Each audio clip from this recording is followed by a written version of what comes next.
ubwambere hoho umwavu ho ibamara ikirumara kugira igihugu ishobora ikiruna ishobora kuronka umwimbo ukwiye kandi amasi y'u Burundi biramaze kugaragara yuko uwakeneye umwavu yaratitutse kandi umwavu ukwiye. Ikibaje rero nuko tutatakintu kiraba evaluation y'umwavu bukenewe neza muri quantité n'ukenewe muri qualité, no kuvuga ivyangombwa ufise kubera ko n'amasi y'u Burundi afise taux d'acidité nini.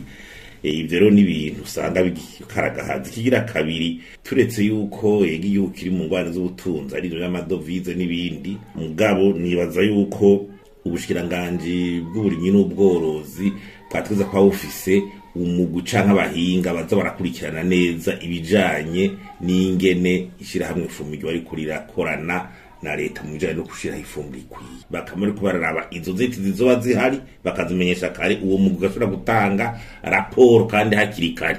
Ntitwokumva ari ngene umushikiranganje wa mbere ari warinda yorinda kugira polemique n'umukozi asanzwe wishirahamwe ryigenga rifitanye amasezerano na leta, kandi hariho umugwi expert wo mu bushikiranganje bw'uburimyi n'ubworozi wategeza gutanga raporo ingene vyifashe, kuko babazi gituma peut-être iyo fumbire ishobora kuba itariki irashikana uwo mwavu gihe wariyemeje. Hanyuma ikindi naco leta none yibuka ibintu by'amamonopole leta vyamaho bagafata ikintu bahishira ku mu minwe y'umuntu umwe, bizokuba byumvikana mu gihe umuntu nagize ingorane zoza ku gihugu cose.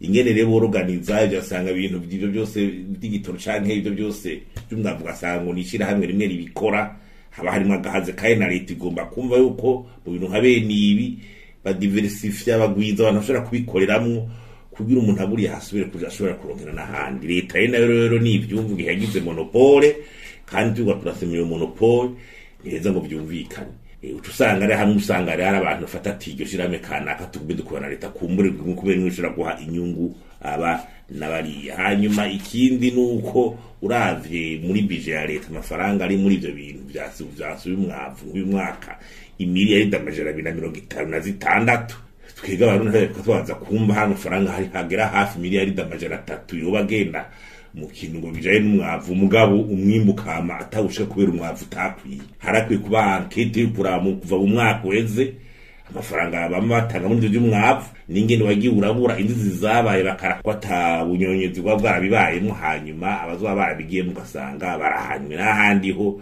ivyo bari kubera bakuremera umurundi ari haye makori canka keneye kumimba uburimyi wiyongera. Nibaza yuko aho hari batokamari ko barahafinira bogenda hagafatwa ingingo zishobora gutuma ivyo bintu bigororoka burundu.